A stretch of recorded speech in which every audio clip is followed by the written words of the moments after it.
This is the Masonic Light Podcast featuring Pete Ruggieri and Larry Maris. A non-stuffy, somewhat humorous approach to understanding our craft. We guarantee you'll have a good time or your money back. This podcast is not endorsed or approved by the Grand Lodge or any jurisdiction. In fact, they'll probably hate it. And now, here's our host, Pete Ruggieri and Larry Maris. Hello there, Larry. Good morning, Pete, and welcome back. Yeah, we missed a week. Yes, we did. And now I think we're back, but we're going to miss a week or two more because, we're both so busy in our retired lives that we can't find time to do these things. I understand, totally. So what have you been up to, Larry, since we talked to you last? Gone to a lot of meetings, a lot of Masonic functions, just breathing, visiting people, things like that. It's been busy. Anything exciting at any of the Masonic meetings that's rare in Pennsylvania Freemasonry that you encounter? Anything? Well, other than the chicken pot pie dinner, no. Pretty much just the same as you expected. Exactly. At the Lamberton Lodge the other night, we did have a great speaker, a young fellow, a young professor, actually, that did a great job in a presentation having to do with why young people join the craft and what they hope to get out of it, which was really a good speech, a good education program that he put on. So what's your feeling? I mean, that's always a good topic. What's your feeling on recruiting young people, keeping young people? I think right now what's going on, there are a lot of younger men, and I'm going to say younger, I'm going to talk about age maybe 25 to 45 that are joining Freemasons, that are coming into it. And I think they have certain expectations that some of the older folk may not quite agree with. Although the older folk are accepting of it because they want to see the fraternity continue to grow and attract new people. So with the younger people, I think, are pretty much wanting to come in because they've respected someone that has been a Mason most of their lives. Also, too, they want to be able to get a certain amount of knowledge of things, whether it be mythological, whether it be legend, whether it be historical. They want to know a lot about us. And I think they're more willing to travel that path that we say, seeking the light and knowledge. And so I think they're more willing to do that than maybe some of the older folks when we joined Masonry 40, 50 years ago. Yeah, I mean, I hear all these different discussions at groups of all the crazy things. And I kind of remember going through this in college in the 80s and 90s with different fraternities and fraternities having, their numbers dropping and, what can we do to get new people? And I continued to see fraternities lessening the requirements to get in. So, when I joined most of the fraternities, especially the local fraternities, there was 5 weeks of pledging, and you're pretty much, someone's bitch for 5 weeks. And, on the flip side of that, it's 30 years later. One of my fraternity brothers just died, and we had, 45 or 50 people show up in Doylestown, which is over 2 hours away. We're still like super close. But I saw other fraternities, the national fraternities, who are, really scared about getting in trouble for things. Let's just cut it down to a 2-week orientation. And, it's, give us $100 and we'll give you a sweatshirt. And that's how I think a lot of people are feeling about the one-day classes. It gets a lot of people in the door, but they're never really feeling like they're part of they're not feeling like they're part of the team and and they don't, without that affinity and that friendship, they're not going to stick around. Exactly. And I think that's an important role that we as brothers who've been around for a long period of time, we have to welcome them in. We have to mentor them. We have to be with them and make them feel welcome so that every time they come into a lodge, regardless of what it's for, they're accepted and they feel part of us. And I think the lodges that practice this in the long run are going to be able to attract younger members and keep younger members and keep them coming back. Sounds good. Yeah. Although I always have the other, I always want to go the opposite way and, make the dues $1,000 a year and very, and kind of cut out the riffraff. Not so much the money riffraff, but some of these groups that, I'm a member of a couple groups where the dues are, like $300 a year. Well, when we have an event, there's like 80% of the members there. So, do you want a group with 500 members, but only 10%, only 50, generally from what I'm used to, it's about 10% show up at meetings. Mm-hmm. So do you want 10% or 90%, 90% not coming out, or do you want, to go the other way? So, yeah, exactly. It's interesting too. You talked about $1,000 dues, and I know we're being facetious here, but there's a lodge, a traditional lodge, which we'll get into discussion maybe somewhere down along the line about traditional versus our speculative lodges that we're all part of. But a traditional lodge out in Colorado, actually, that meets, they have a limited 100 membership period. They have a waiting list of at least 300. Their annual dues are $650 a year. They have a festive board after every meeting, and their opening and their closing of the lodge and so forth is just unbelievable. And guess how much attendance they have of these things? 95%. Right. And I believe if you've missed X amount, that's right, you can kind of get bumped out. Yep. They'd get too long of a waiting list. People really want to be part of it. Yeah. I don't know how the First Masonic District would respond to that, but if we could have something on the side, I would be into that. I just don't have the money until somebody wants to start paying for advertising on this podcast. Then maybe I can join it. Absolutely. So my week was a little busier. I was away for 8 days. So I was on a grotto cruise with some of the members and wives of Ubar Grotto, and let me just tell you, it was a mess. It was a big drunken mess, as you would expect. 10 men ranging in age from 31 to 90 in fezzes on a cruise ship in the Caribbean. But it was a good time. And one fez in particular made it on the ship. And that would be a fez of past monarch George Heinsohn. Now, are you familiar with the story of this fez? Oh, yes. Travel all over the world. Okay. Well, tell our listeners a little bit about what you know, and my knowledge of it is, I think several years ago, he went to a meeting in New York at the Azim Grotto, and somehow or other he left his hat. And knowing George, that's easy for him to do. Well, no one returned the hat, but what they did is they decided they were going to travel. Anybody they knew that was traveling to spots all over the world, they'd take that fez with them, take pictures. Like if they're in front of the Kremlin, they'd have a picture with a fez in the Kremlin in the background. And oftentimes people would give them pins. Well, this hat's sailed across the ocean on a rowboat. On a rowboat, crossed the total Atlantic. Unbelievable. The fez was there at all times.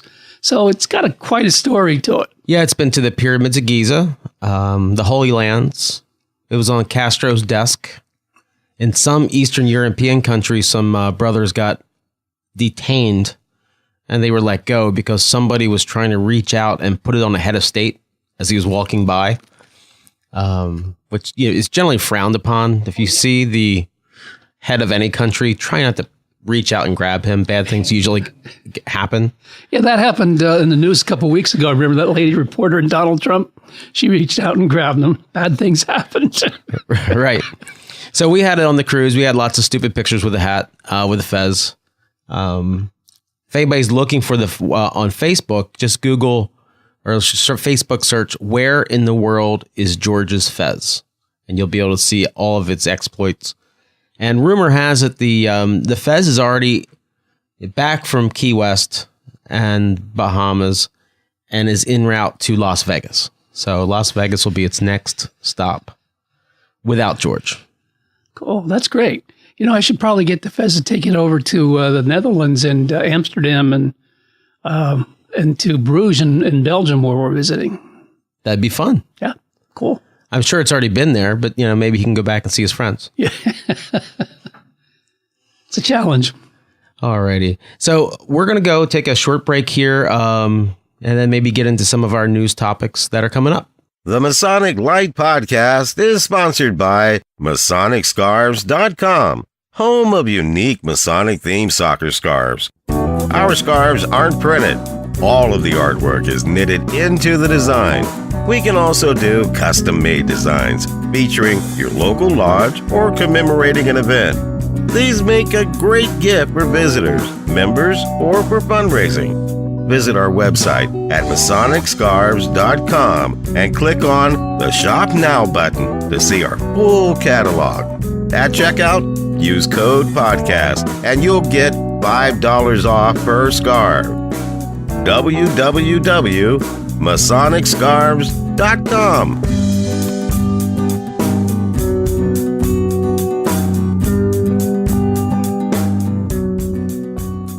Hey, welcome back, Larry. We're back from our wonderful lunch break. I had a sip of water and you had an Advil. So in a normal week, when we actually take time to research a bunch of things, this is where we're going to go over some Masonic news items. You can hear this is our temporary drop. If you want to hear our temporary drop, here it is.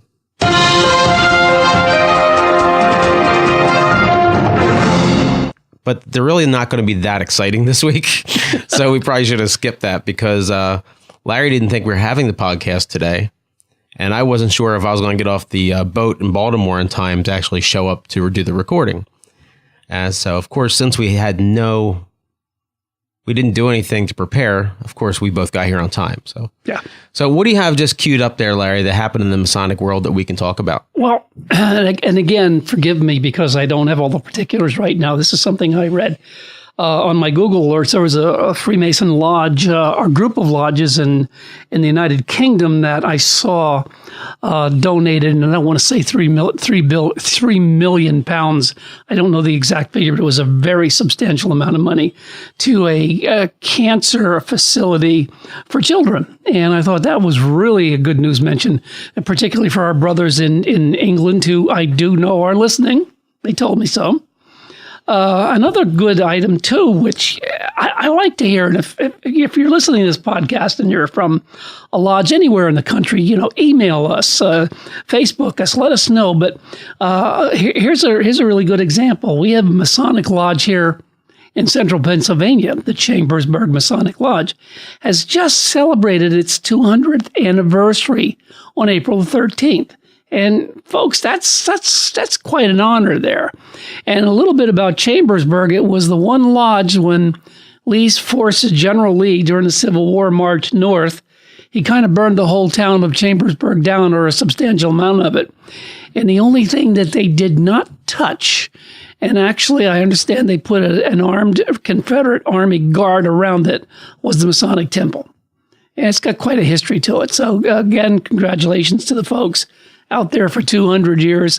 I've been out at that lodge for a lodge of research meeting, and it's a beautiful lodge, a beautiful place. And again, folks in Chambersburg should surely be proud. Well, that definitely sounds would have been a good place to hide during the war. Oh, yeah. Actually, you're right. We'll be seeing a lot. I guess we'll go into what I'm going to do next week. You have one more news story, don't you?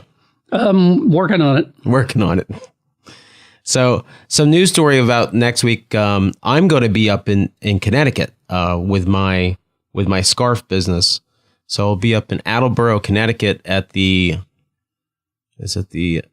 Connecticut, Massachusetts Masonic Convention. Masonic Con. Yeah. So it's actually going to be pretty cool. So there's going to be a few hundred vendors. I'll be putting on degrees. I'm really looking forward to going up there. Not looking for the ride back because I got a quick rush back, do a noon podcast, and then go to pick up our district deputy for Grotto for our ceremonial next Sunday night. So, but if you're anywhere near New England, New York, and you can get over there and you need some Masonic stuff, there's going to be like great vendors with lots of clothes. Of course, a wonderful scarf vendor. And they will be putting on the Grotto degree and the Tall Cedars degree. So if you wanted to join either one of those bodies, that will be available for you. Cool. There are a couple Masonic lodges, too, throughout the country. And basically, and I think this is going to be a great topic for eventual discussion. There was one group, and again, I'm not going to quote the location of it because, again, this is impromptu for us, that actually has donated a significant amount of money to a couple colleges and universities. And that brought to mind the fact that years ago, back in the late 1800s, the Masonic Freemason movement was very much in favor of public education and was responsible in a lot of states for developing public education programs and beginning that entire process, grade school, high school, and so forth. And also there was a period of time, during that same period of time, also from the 1890s to, I'd say 1910, 1920, where actually they founded about 30 or 40 or co-founded colleges and universities in the United States. So we have always been in the forefront of believing in education. I think it'd be a great topic for us to cover along the line.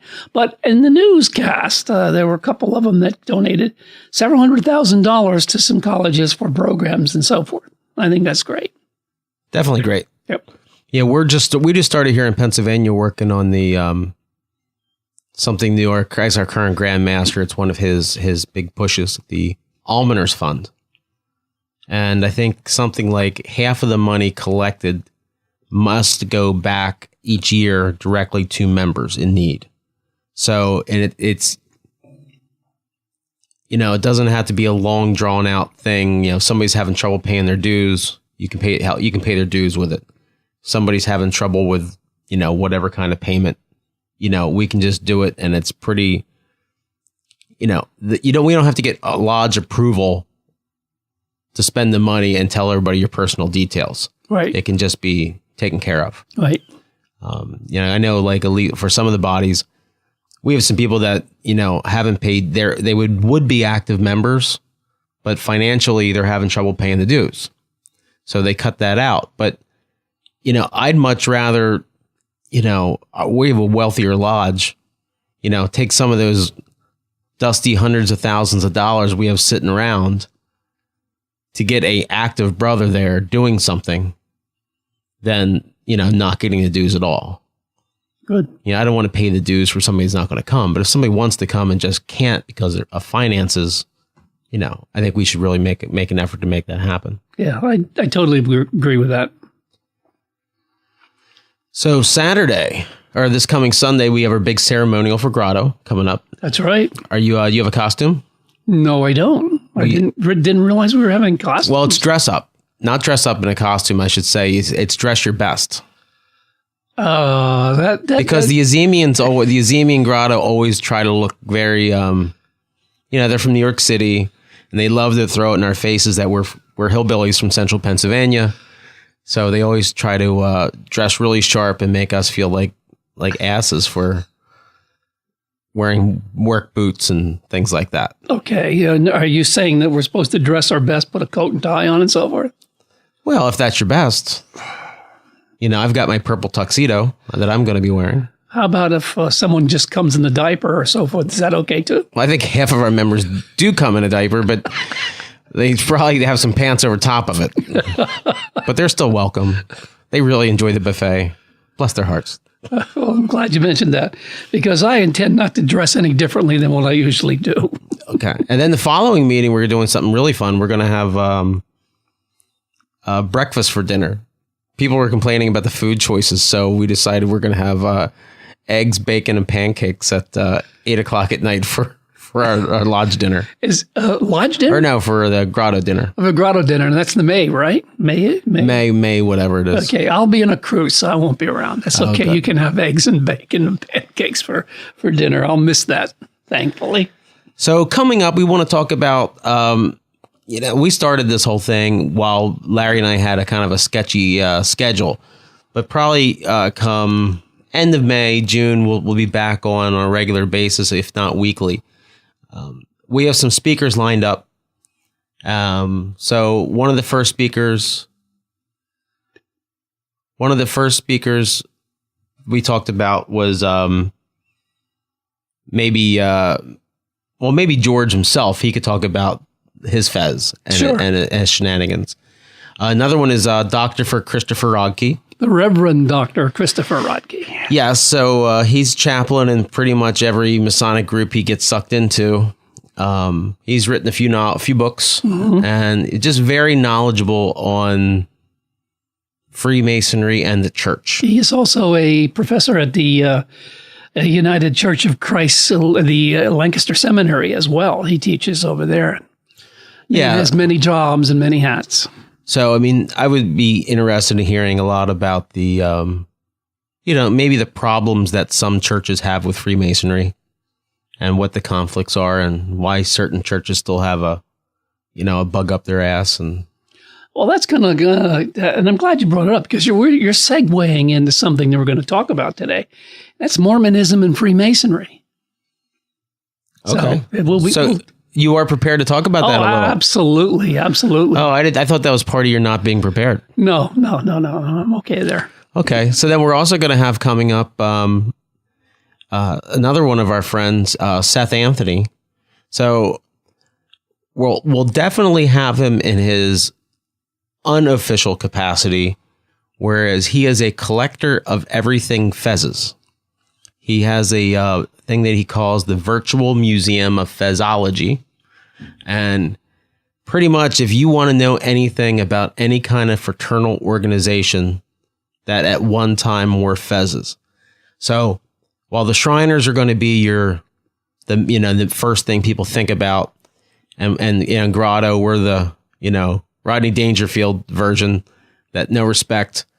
But beyond that, there's little tiny things like the Muscovites and the Oddfellows, and even things like, I think there was even in the Knights of Columbus, there was like the next level up. Like if you were a 4th degree knight, there was something that you could join in the part of the uniform was a fez.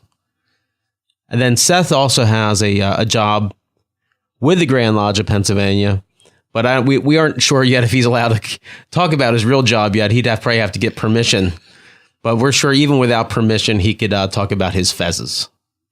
That'd be good. So that's kind of the first couple people we have lined up.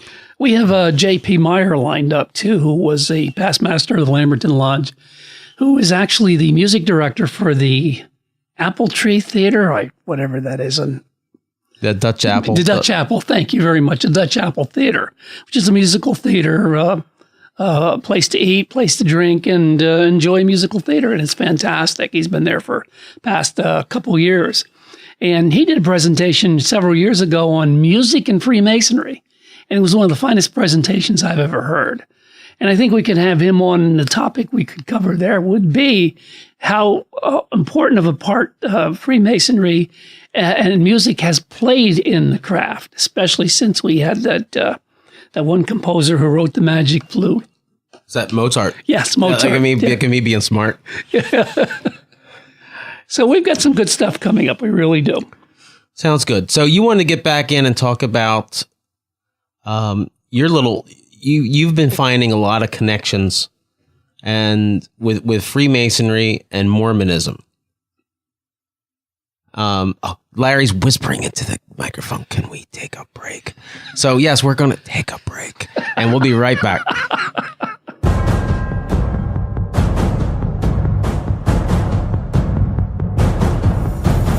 Today, more than ever, the fate of nations is led by a cabal of individuals and corporations.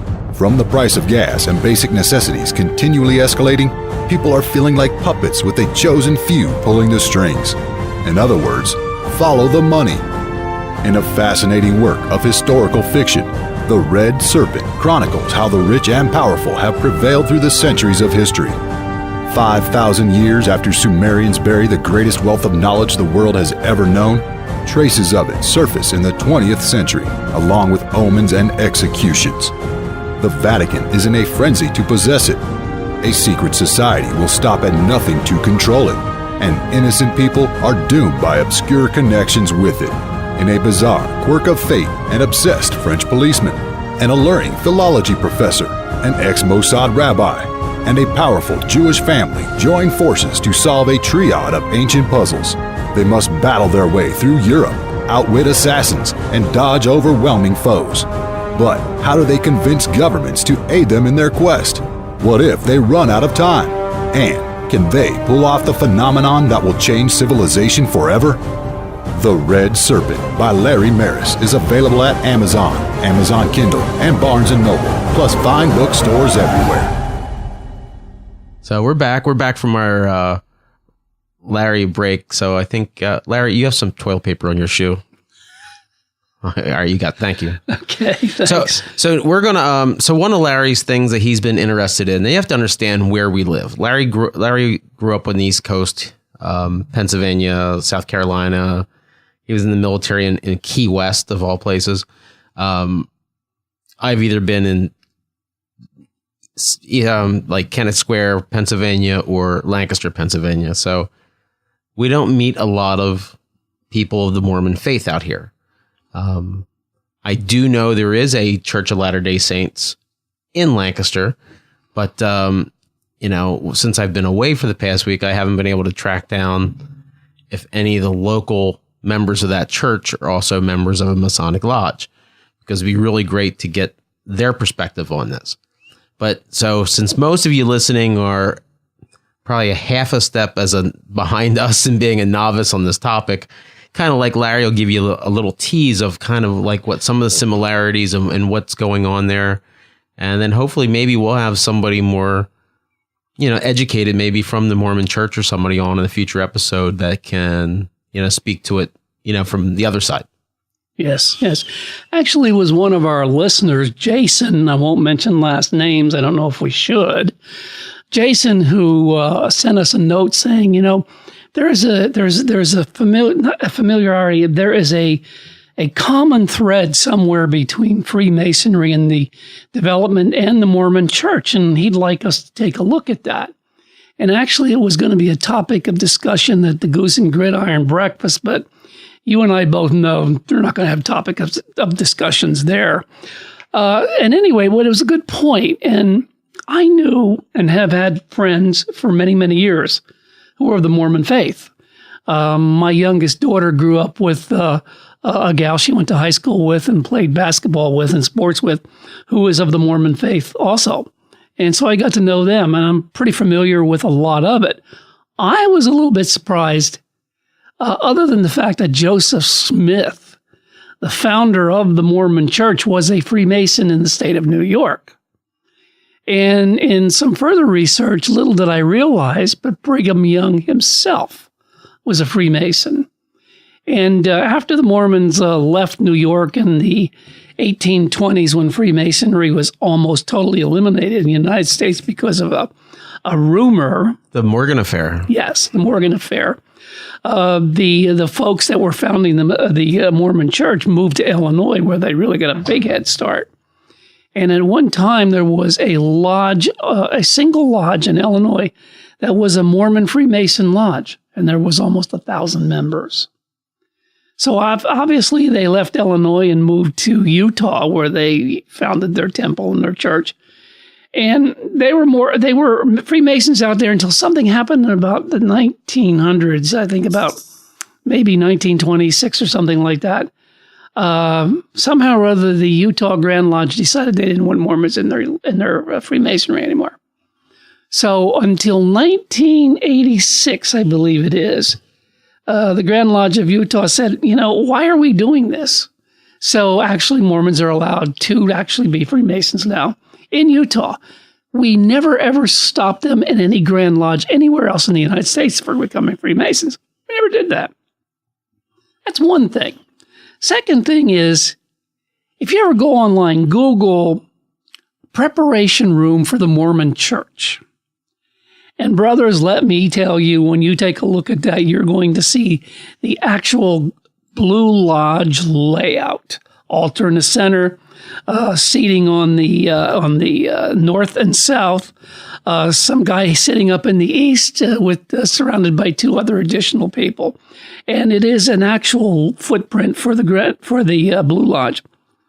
A lot of their customs are Freemasonic, and the church will admit that they did adopt only in their religious way a lot of our tenets and a lot of the initiations and a lot of the things they do, including the handshakes.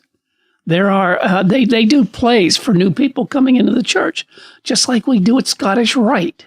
Costume, the works. They wear aprons. So we've had a tremendous impact, apparently, on the founding fathers of Freemasonry, and I think we still do to this day. And that's a really interesting thing to note. Are we able to get any royalty money out of this? Probably not. The only scary part is Freemasons do not practice a religion in their lodge and so forth. And we totally believe that. When we go to lodge, we don't talk politics, we don't talk religion, we don't talk anything like that. But isn't it unique, though, that somehow or other our craft, unbeknownst to them, founded a church? Whoa, that's big time.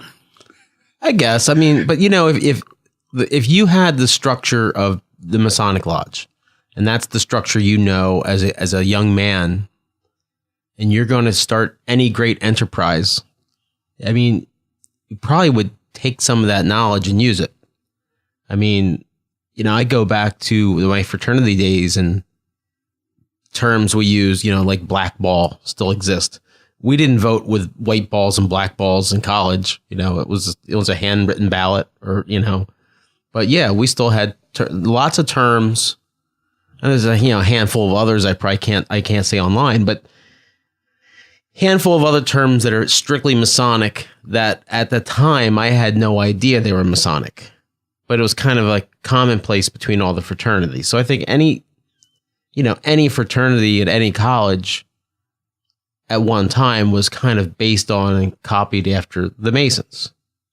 So, yeah, exactly. So it's all just, evolving. Yeah, it's evolving. But I look at the humorous side of things. We say we are not a religion, and we're not really.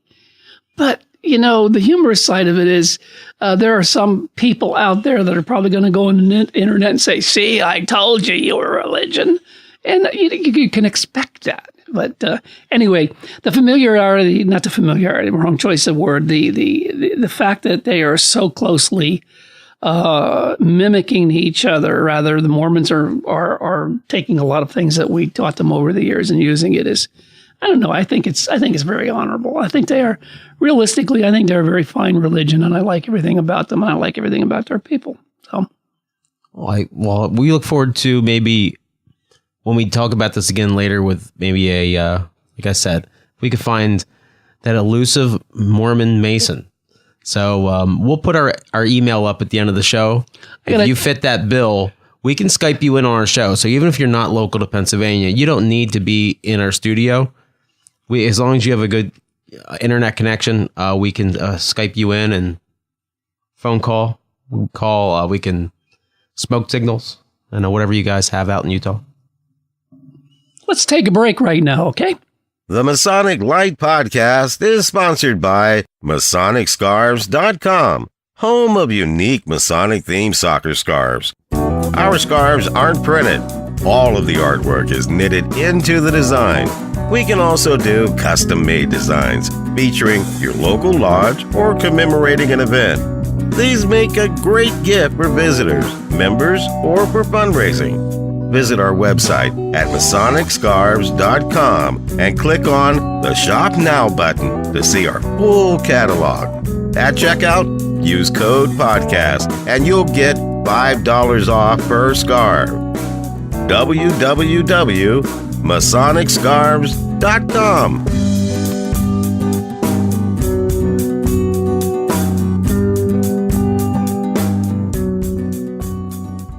Welcome back, everybody. And we apologize a little bit for the choppiness of the show. It's all due to me coming back on the cruise and not thinking we had time, but we have time. So we hopefully our magical editor will put this together in some sort of listenable format. But let's talk about what we have coming up in the next couple weeks before we do our next podcast. Sure. What we have personally coming up in our Masonic lives. Sure. Well, what do you have, Larry? Well, what do I have? Okay. Well, our next meeting at the Lamberton Lodge 476 in Lancaster, Pennsylvania, we're having Table Lodge. We started the Table Lodge, or you folks in Europe or other lodges in the United States may refer to this as the Festive Board. But we actually will open the lodge on the first degree, and we have a table lodge, and basically we eat and we have toasts.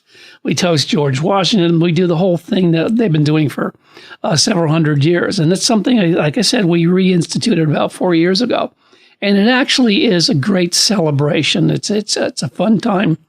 And I think it kind of reverts back to when Freemasonry was first starting in the United States. As you know, they met in pubs. Usually they drank and ate and then went upstairs to a meeting. And I think the Festive Board is one way to say that part of Freemasonry is really contingent upon good food, good drink, etc. And I think it solidifies the brotherhood and personal friendships that develop along the way. So that's our big thing. I've got coming up, I guess, some stuff. So we just had the cruise with a bunch of Grotto guys, and if you go on Facebook, you can probably track us down, see some pictures of especially the Fez all over in random places along the cruise. On Saturday, April 23rd, I will be up at the Massachusetts Rhode Island Masonic Con. You can find it on their website at www.eb1870.org. And the EB stands for their lodge, Ezekiel Bates Lodge. So www.eb1870.org. And it's sponsored by Ezekiel Bates Lodge, AF and AM, and Ubar Grotto. And they are going to be having lectures from about 20 different speakers, plus everybody from Masonic Scarves to Hyman and Solomon Cigars, gift shops, the Paul Revere Passport Program, Swords of Bunker Hill. So much good stuff going on there. So, hey, if you have nothing better to do and you're like within an hour or two, I would make the drive over and check it out. It's going to be all day Saturday at the Ezekiel Bates Lodge, which I've looked at pictures. The place looks pretty impressive. That's great. You know what? We should consider doing something like that here. I've been talking to a couple different people preliminarily. They're interested. I want to go and see what this is going on, how big it is, to see if we could pull it off at the Lancaster Masonic Center. If we couldn't pull it off there, I'm sure there's somewhere on the like the Patton campus or somewhere up there at Masonic Villages where we could get this done. And it'd be so nice to be able to have people come and maybe go through a shrine degree, go through whatever they want to do that day. Right. After that, I have some other things coming out across. We've got the April Convivial on Sunday. So that's our ceremonial and convivial meal for Grotto. We're bringing in at least 12 new profits. So that's always fun. We'll be able to pay the bills again. On May 1st, we're going to a goat race. So you think, the joke always, everything Masonic is goat related. So we're entering a goat into the goat race at a brewery in Phoenixville. And what's the goat's name? The goat's name is Skidmark. Yeah, he is he's the goat at the mascot at the Gap Lighthouse. It's a very popular family attraction in Lancaster, Pennsylvania. It's been protecting the Gap shoreline for about 200 years. And then there's in May 5th, Tall Cedars Convention down in Wildwood, New Jersey. So I'll be down there as a Tall Cedar, and also trying to sell some scarves and keep this ship afloat. And then there's also, in May 19th, the Colonial Grotto Association in Samus Grotto. That's down in Richmond. So, I'm staying busy in my retirement. So I might have to go back to working so I can get some time off. So, folks, we're going to... if you have anything else to add, Larry? No, Pete, do not. All right, guys. So we're going to work on our official show next week with a profoundly awesome guest, and we're going to knock your socks off. Thank you. Thanks for listening.